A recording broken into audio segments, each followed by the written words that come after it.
اور کیجئے، کہتے ہیں پہاڑ پر کوہ طور پر نور کی ایک تجلی گری تو موسیٰ علیہ السلام زمین پہ گر گئے۔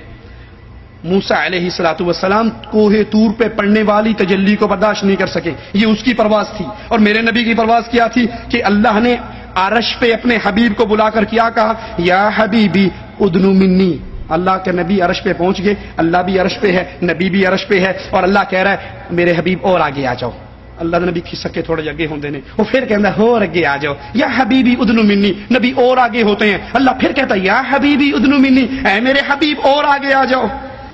موسیٰ علیہ السلام پر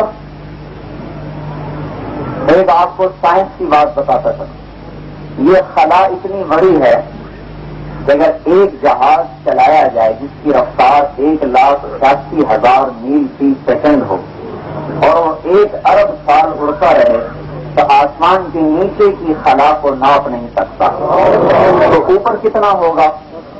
تو عرش کے اوپر 70,000 پردے، وہاں سے ادنا تجلی نور کی پڑی تو موسیٰ علیہ السلام کو 40 دن ہوش نہیں آیا، مر موسیٰ بے ہوش۔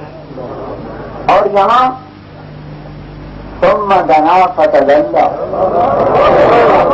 فکان قاب قوسین او ادنی، اور جب فکان قاب قوسین او ادنی، اور جب فکان یا حبیبی ادنو منی، میرے حبیب قریب آؤ، آپ قریب ہے، یا حبیبی ادنو منی، میرے حبیب اور قریب آؤ۔ پھر تیسری مرتبہ یا حبیبی، اے میرے حبیب ادنو منی، میرے قریب آؤ۔ عرش کے اوپر کے پردے جو 70,000 بھی چاک ہو گئے اور اللہ اپنے سامنے 3 مرتبہ قریب کر کے یہ خطاب فرما رہے، تو کتنی پرواز ہوگی اس نبی کی بھائی۔ لہذا اللہ کے علاوہ اپنے حبیب کو کوئی پہچان نہیں سکتا، کسی میں حوصلہ ہی نہیں، کسی میں ہمت ہی نہیں۔ انا للہ و انا الیہ راجعون۔ مولانا فرماتے ہیں کہ وہ 70,000 پردے نور کے جو عرش پہ پڑے تھے وہ بھی چاک ہو گئے، اللہ نے اپنے ساتھ بٹھایا اور 3 مرتبہ کہا اور آگے اور آگے اور آگے۔ تو بتاؤ میرے نبی کی پرواز کتنی بلند ہوگی۔